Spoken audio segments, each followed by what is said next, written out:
এখন সেই ওহুদের কথাটাই বলছি আবার। ওহুদের প্রান্তে বিশ্বনবী মহড়া দিচ্ছেন, জিহাদে লড়াই করার থেকে সব থেকে দৃষ্টিকে বাদ পাখির মতো করে রাখাটাই হলো বড় কঠিন। কোন দিক থেকে কে আসছে, শত্রু দল কোন দিক থেকে আসছে, চারিদিক থেকে যেন মহড়া দিয়ে চলছেন। এমন সময় নবীজি চাইছেন একটা পাথরে উঠব, যেই বারবার ওঠার জন্য চেষ্টা করছেন, কিন্তু স্বাভাবিকতায় পাথরটা উঁচু হয়ে গেছে, বিশ্বনবী উঠতে পারছেন না। এমন সময় হযরতে তালহা, আমি বললাম প্রথমেই বলেছি সাহাবীরা জানতেন এখন কোন গিয়ারটা লাগবে, ফার্স্ট গিয়ার না সেকেন্ড গিয়ার। ইসলামকে তারা চালিয়েছে, ইসলাম নামে গাড়ির তারা ড্রাইভার ছিল, আর আমাদেরকে বলতে হবে তুমি অমুক গিয়ারটা দাও। বন্ধুরা আমার, হযরতে তালহা দেখে নিলেন নবীজি পাথরটাই উঠবেন কিন্তু পারছেন না, শরীরটা লোহার বর্মা জামা পরে নিয়ে ভারী হয়ে গেছে। তাই হযরতে তালহা পাথরটা নিচে গিয়ে শুয়ে গিয়ে বলছেন, ইয়া রাসূলুল্লাহ, আপনি আমার বুকে পা রেখে পাথরে উঠে যান। কি প্রয়োজন এটা বুঝে নিয়েছে। পাথরের নিচে শুয়ে গিয়ে বলছে আমার বুকে পা রাখেন। বিশ্বনবী তালহার বুকে পা রাখলেন, আর কি বললেন, তালহা তুমি জান্নাতকে অজীব করে নিলে। জান্নাতের সংবাদ পেল, জান্নাতের সংবাদ পেল। এরপরে ওই তালহা আবার চারিদিকে তাকিয়ে আছেন। এমন সময় দেখছেন রোমান পাহাড়, ওই পাহাড়ের প্রান্তদেশ দিয়ে একদম শত্রু দল হই করে চলে আসছে, তাদের হাতে তীর রয়েছে। লক্ষ্য করে যে তারা বিশ্ব নবীকে তীরগুলো মারবে, তাদের অন্য কাউকে লক্ষ্য নয়। হযরতে তালহা বিশ্ব নবীকে পেছন দিকে নিয়ে পাহাড়ের গুহাতে ভরে দিলেন এবং বুক পেতে দাঁড়িয়ে গেলেন। একটা নয়, দুটা নয়, দুইটি বাজুতে 180 খানা তীর খেলেন, তবু রসুলকে একটা লাগতে দেয়নি। আর তালহা বলেছিলেন, ইয়া রাসূলুল্লাহ, আপনি খবরদার গর্ত থেকে বের হবেন না, আমি তালহা যতগুলি তীর আছে বুকে নিয়ে নিব। আছেন দিনকে যারা বানিয়ে গেছে তাদের কাছে আমরা ঋণী। পারবেন এই তালহাকে? এই তালহা যেদিন পৃথিবী থেকে চলে যান, বিশ্ব নবী জানাজা পড়েছেন। জানাজা পড়ার পর কবরে লাশ রাখা হলো। দোয়া লম্বা চওড়া করেননি, ছোট্ট দোয়া। কি দোয়া? হে আল্লাহ, হে আল্লাহ, মাবুদ মওলা, কঠিন কিয়ামতের দিন ইসরাফিল যখন সুর ফুঁকবে, মানুষ যেদিন নাফসি নাফসি করবে, সেই রকম কঠিন দিনে আমার তালহা কবর থেকে যখন উঠবে, মাবুদ রে তোমার কাছে আবদার, আমার তালহাকে দেখে তুমি মুচকে হাসবে, আর আমার তালহা তোমাকেও দেখে হাসবে। বন্ধু কত মহব্বতের। আপনি আগিয়ে আনতে গেছেন বাস স্ট্যান্ডে, জি সাগরদিঘি ট্রেন রেলওয়ে স্টেশনে, বন্ধু যখন নামছে গেট ধরে আর চোখে চোখ পড়েছে, দেখবেন দুজনেই হাসে। এই হাসিটা নিয়ামত, দুজন দুইজনকে দেখে একটা হাসে। তো আল্লাহ তুমি সেই দিন তালহাকে দেখে হাসবে আর তালহা তোমাকে দেখে হাসবে। কত বড় কথা বললেন। এই দোয়াটা কখন পেয়েছিল? যখন 180টা তীর খেয়েছিল। আমি তো আপনাদেরকে গল্প শোনাতে বসাইনি আজকে গোপাল ভাঁড়ের। আল্লাহ বলছেন, ইন্নাল্লাহা আশতারা মিনাল মুমিনিনা, হে মুমিনের দল, আমি তোমাদের কাছ থেকে তোমাদের জান, আনফুসাহুম ওয়া আমওয়ালাহুম, এবং তোমাদের মালকে কিনে নিয়েছি, বিআন্না লাহুমুল জান্নাহ, জান্নাতের বিনিময়ে, জান্নাতের বিনিময়ে। জি ভাই, আল্লাহ তাবারক ওয়া তাআলা আমাদের জান মালকে জান্নাতের বিনিময়ে কিনে নিয়েছেন, তো এটা আমরা বুঝি না। আল্লাহ বলছে, বলো তোমাদের মধ্যে 8টা গুণ আমি পাবো। আত-তাইবুনাল আবিদুনাল হামিদুনাস সাইহুনার রাকিউনাস সাজিদুনাল আমিরুনা বিল মারুফি والناهون عن المنكر والحافظون لحدود الله وبشر المؤمنين।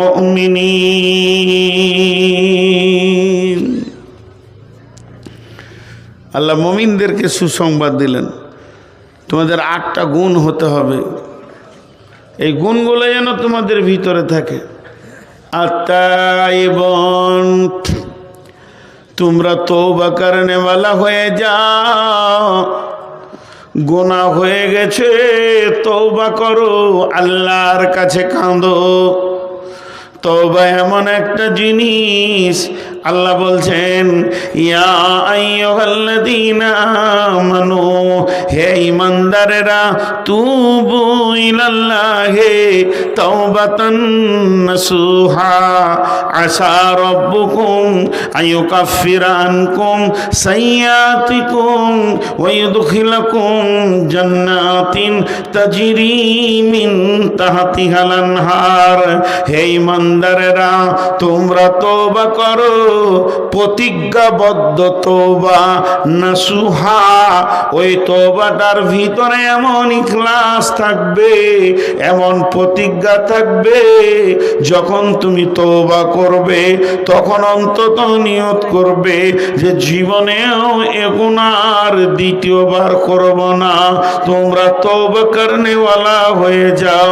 তুবু ইলাল্লাহি তাওবাতান নাসুহা আসা রাব্বুকুম আইয়ুকাফিরা আনকুম সাইয়্যাতিকুম ওয়া ইউদখিলাকুম জান্নাতিন তাজরি মিন তাহতিহাল আনহার। আশা করি আল্লাহ তোমার জীবনের গুনাহগুলোকে শুধু মাফ করবেন না, নেকিতে পরিণত করে দেবেন এবং এমন একটা জান্নাতে ঢুকাবে যে জান্নাতের নিচে কুলকুল করে নদী বইছে।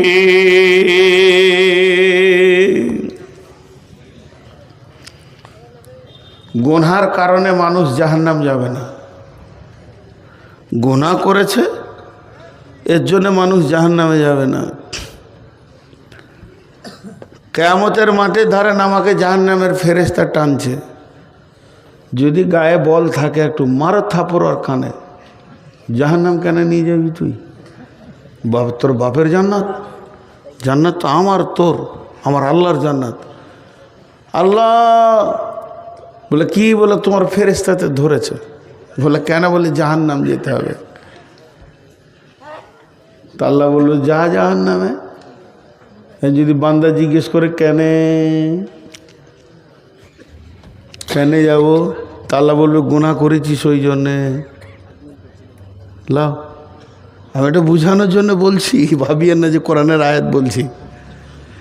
আল্লাহ বলছে জাহান্নাম যা, তোকে ফেরেশতাতে টানছে। তো আমি বলছি কেনে? তা আল্লাহ বলছে গুনাহ করেছিস তার জন্যে। লাও, এবার যদি আমি আল্লাহকে বলি, আল্লাহ আপনি বলেছেন ইন্নাল্লাহা গফুরুর রহিম, নিশ্চয়ই আল্লাহ জবরদস্ত কঠিন গুনাহকে মাফ করনে वाला। আপনি কোরআনে বলেছেন মাফ করনে वाला, আর আল্লাহ রাসূল বলেছেন কুল্লু বানি আদমিন খাত্তা, প্রত্যেকটি বানি আদম ভুলের মধ্যে ডুবে আছে। আমাদেরকে যখন বানানো হয়, একটা ঘরকে সিমেন্ট দিয়ে মসজিদের ঢালাই করা হচ্ছে, তোর মধ্যে রড আছে, পাথর আছে, সিমেন্ট আছে, বালু আছে, সিমেন্টে কেমিক্যাল আছে, কেমিক্যাল না থাকলে এমন জমবে না। আপনি যখন মানুষকে বানান, মানুষের ভিতরে পাপ করার মতো গুণটা দিয়ে বানিয়েছেন। এটা মানুষ পাপ করবে, তওবা করবে, পাপ করবে, তওবা করবে। গুণটা যদি আপনি না দিতেন তো আমরা তো পাপ করতাম না। আল্লাহ তাবারাক ওয়া তাআলাকে তিনখানা জিনিস ভালো লাগে।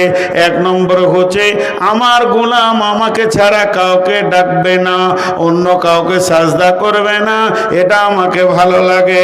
আল্লাহ বলছেন আমাকে দ্বিতীয় নম্বর ভালো লাগে আমার গোলাম আমার বরত্ব বয়ান করবে, আমি তার কাছে আমার ছাড়া অন্য কেউ বড় নয়। তিন নম্বরে আমাকে ভালো লাগে আমার গোলাম যখন গুনাহ করে দুইটি চোখে পানি বের করে, তখন আমাকে ওই সময়টা এত ভালো লাগে গুনাহগুলোকে আমি নেকিতে পরিণত করে দিই। শুধু তাই নয়, আমার রব কত বড় মেহেরবান, 70 বছরের কঠোর পাপীকেও তিনি মাফ করতে রাজি আছেন। তাহলে যাদের মাবুদ এত মেহেরবান, তার গোলাম কেমন করে জাহান্নাম যাবে?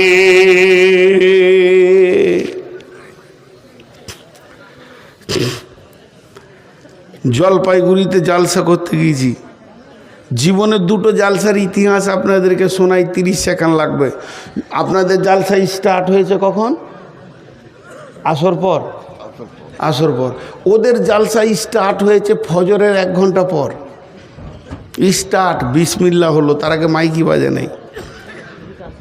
আর একটা ঝাড়খণ্ডে গিয়েছিলাম ওই রকম। তো আমাকে অনেক রাতে দিয়েছে, লোক ঢুলছে। আচ্ছা, তো ঘুম ভাঙানোর ওষুধ কি? কিছুই খুঁজে পেয়েছি না। একটা একটা করে জাগানো যায়? তা আমি শুরু করে দিলাম উল্টা দিকে জালসা।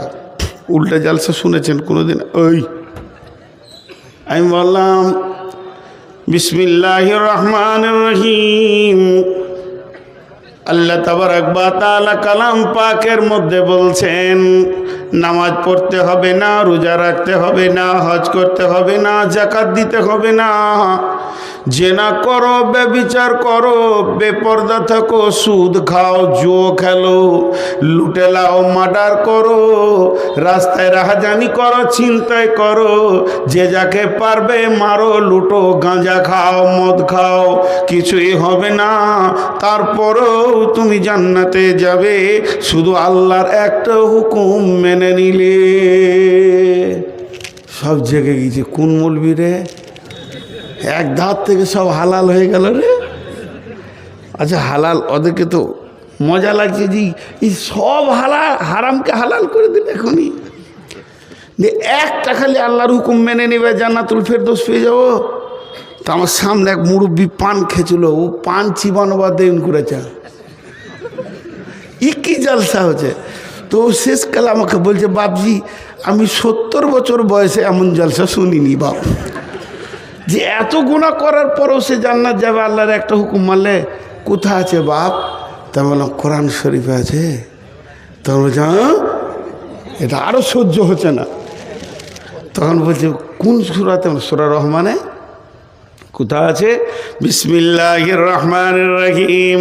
ইয়া মা'শারাল জিন্নি ওয়াল ইনসি ইন ইসতাতা'তু আন তানফুযু মিন আকতারিস সামাওয়াতি ওয়াল আরদি ফানফুযু লা তানফুযুনা ইল্লা বিসুলতান ফাবিআইয়ি আলাই রাব্বিকুমা তুকাযযিবান। আপনারা উত্তর দেন তো। যে ঠিক উত্তর দিতে পারবে 1000 টাকা নিব।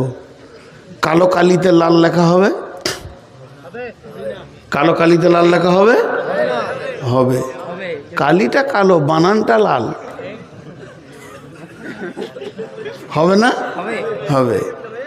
আচ্ছা, তেমনি এটা রাত না দিন? রাত শব্দ ব্যবহার না করে এটাকে রাত বলেন তো? দিন নয়। দিনকে না করবেন তো রাত হয়ে যাবে। তো ঠিক এই আয়াতটাকে তর্জমা করবেন একদিকে, অপোজিট দিয়ে ধরিয়ে দেবেন, তো ওইটা এসে দাঁড়াবে। আল্লাহ বলছেন, হে জিন ইনসানের দল, তোদেরকে যদি আমার আইন মানতে ভালো না লাগে, তার মানে যত হারাম আছে এগুলোকে যদি খেতে মন যায়, আমার আইন মানতে ভালো না লাগে, আমার যত নিয়ম বলেছি বলতে ভালো না লাগে, শুনতে ভালো না লাগে, এগুলোকে যদি তোদের চলতে ভালো না লাগে, তোদের যা মন যাবে তাই করগা, তাতে আমার কিছু যায় আসে না। তবে তোদেরকে একটা কাজ করতে হবে, আমার রাজ্যের বাইরে গিয়ে বাসা বাঁধতে হবে। বুড়াটা তখন বলছে, কোথায় যাবো বা? আপনি ভারতবর্ষের আইন মানবেন না, ভারতের মাটি ছেড়ে দেন, সরকারের আমাদের কিছু যায় আসে না। আর ভারতের মাটিতে থাকতে গেলে আইন মানতে হবে। তো আল্লাহর জমিনে যদি থাকতে হয়, আল্লাহ বলছে আমার আইন মানতে হবে। যদি আমার আইন মানতে ভারী লাগে, তা আমার মাটিটা ছেড়ে দে, পালা। কোথায় যাবো বা? যাবার যদি জায়গা না আছে তাহলে মানতে হবে।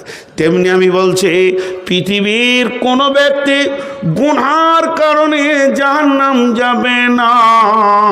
কিয়ামতের মাঠে আমি নূর মোহাম্মদকে ধরেছে ফেরেশতাতে।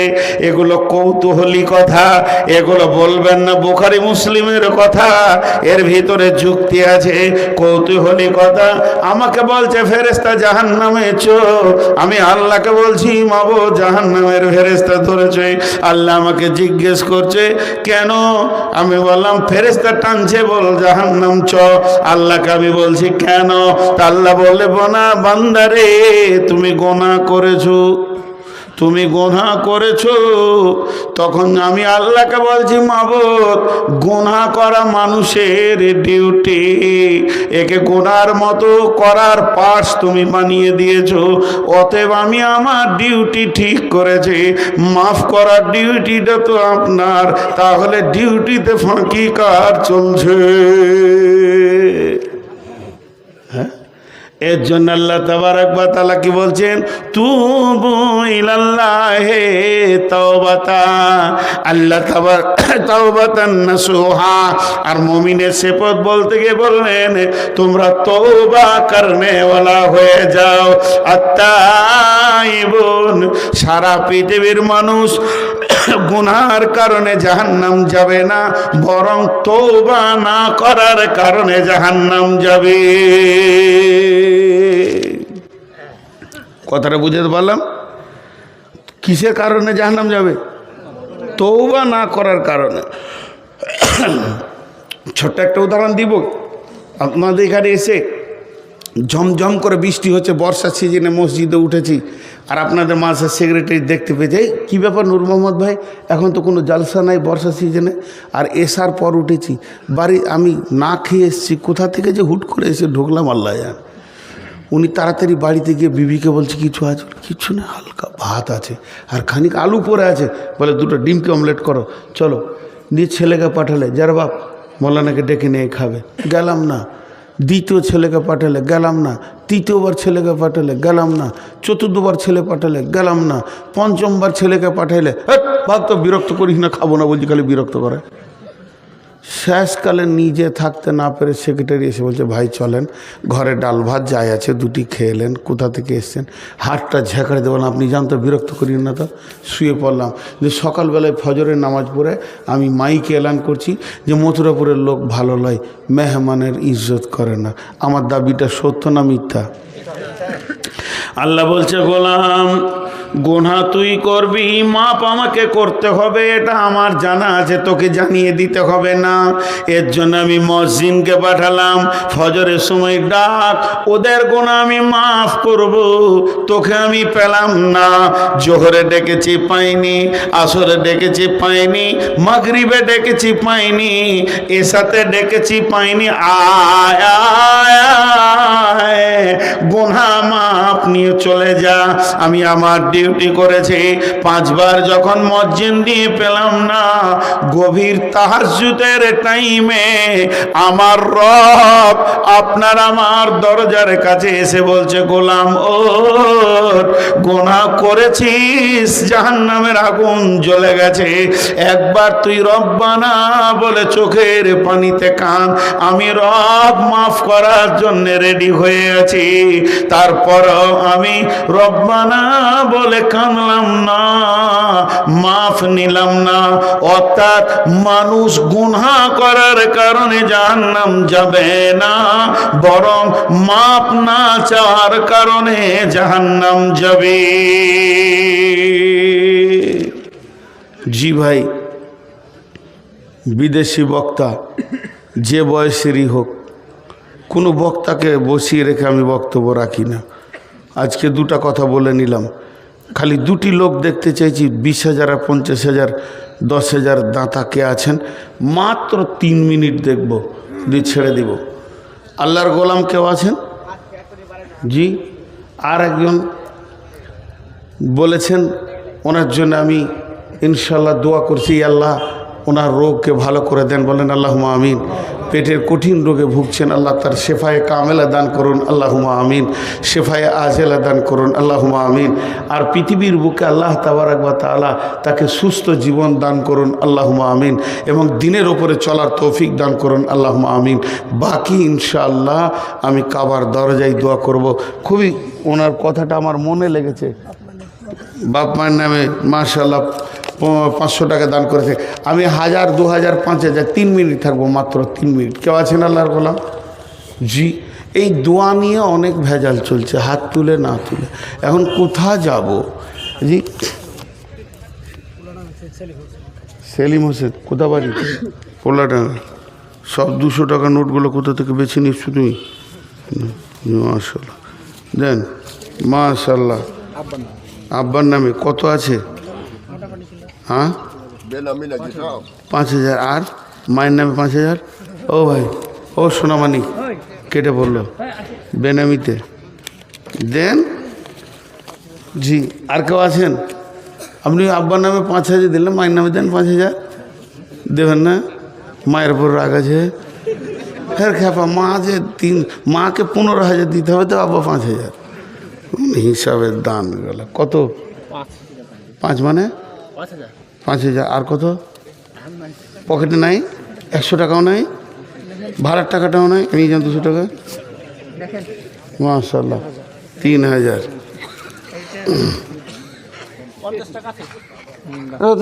ভাড়া নাই?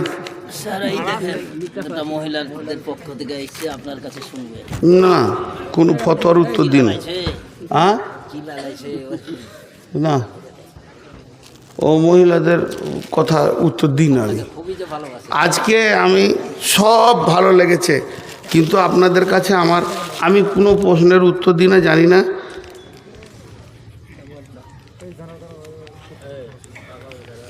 এইগুলো আর কি জানানোর দরকার আছে? তোমার স্বামীর ভেজাল আমি কোথাও মারতে যাব? জি। কিন্তু আমার একটা প্রশ্ন আপনাদের শিক্ষিত সমাজের কাছে থেকে গেল, যে মেয়ে ব্যাচেলিয়র হয়ে যাবে, যার মেন্স চালু হয়ে যাবে, সে সমাজে এসে কণ্ঠ খুলে কথা বলতে পারে না। এটা আমার জানা আছে, যদি ভুল হয়তো বলবেন। মানে এত বড় মেয়ে মাইকে কথা বলবে, এটা শরীয়ত পারমিশন দেয়নি। এটা আপনারা খারাপ মনে করেন চাই ভালো মনে করেন। হ্যাঁ, এই মেয়েটা যার চেহারা, যা শরীর, তাতে 500 পুরুষের আকর্ষণ হবে। যদি আকর্ষণ না হয় তাহলে সে হিজড়ে। আমি পরিষ্কার কথা বলছি। ওর কণ্ঠস্বর আর বলার ভঙ্গি আর অঙ্গভঙ্গি যা হচ্ছিল, যদি কোনো পুরুষের আকর্ষণ না হয় তাকে হিজড়ে বলব, তার চিকিৎসা করাতে হবে। তো ওই জন্যে এমনকি রাসূলুল্লাহ সাল্লাল্লাহু আলাইহি ওয়াসাল্লাম বলছেন, মেয়েদের কণ্ঠস্বর পর্যন্ত পর্দা। কে? ইমদাদুল 5,000 দিয়েছে আর 5,000 বাকি। মাশাআল্লাহ। তো এগুলো একটু আলেম ওলামাদেরকে জিজ্ঞেস করবেন, আমি ফতোয়া দিচ্ছি না। আর কেউ আছেন ভাই? কই 25,000টা বলছেন যে একজনের লুকিয়ে আছে 25,000। কে বললো লুকিয়ে আছে? আপনি বললেন এর ভিতরে আছে 25,000। মাশাআল্লাহ। বলেন আর কেউ আছেন? ভাই আমার মাশাল্লাহ, বিদেশি মেহমান, বাবা শ্বশুরের নামে। বাবার আর শ্বশুর নামে, আর দুটো শাশুড়ি আর মা বাদ গেল। দানগুলো সব এক পেশি হয়ে গেছে, এলাকার সব বাপদেরকে বেশি ভালোবাসে মনে হয়। যাই হোক, যারা দান করেছেন আল্লাহ তাদের যা যায় খায়ের দান করুন। তো আমি আপনাদের সামনে সর্বশেষ কথা এতটুকু বলে যাচ্ছি, জান মালের সহি ব্যবহার করতে হবে। আর আল্লাহ মুমিনের জান মালকে নিয়েছেন জান্নাতের বিনিময়ে। আল্লাহ তাবারক ওয়া তাআলা শোনা এবং বলার থেকে বেশি করে আমল করার তৌফিক দান করে। আব্দুল হক সাহেব কত? 5,000 আর বাড়বে না? একটু বাড়বে বাড়বে না? কত আপনার ছিল? আপনার 50 না 25 25 বলছেন বারে বারে। 25 টাকা আর 5,000 দিচ্ছি। তাহলে আর খানিক্ষণ দাঁড়াইলে 50 হবে।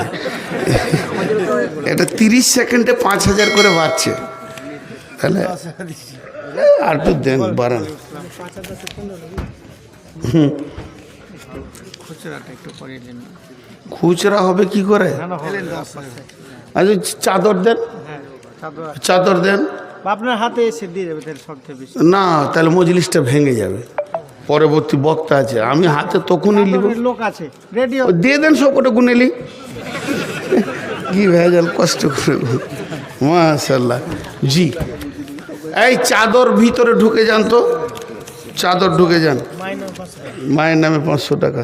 এতক্ষণ একটা মায়ের ছেলে দেখতে পেলাম, মাশাল্লাহ। আর কে আছেন? মায়ের নামে 500 দিয়েছে। যাও যাও একটু যাও।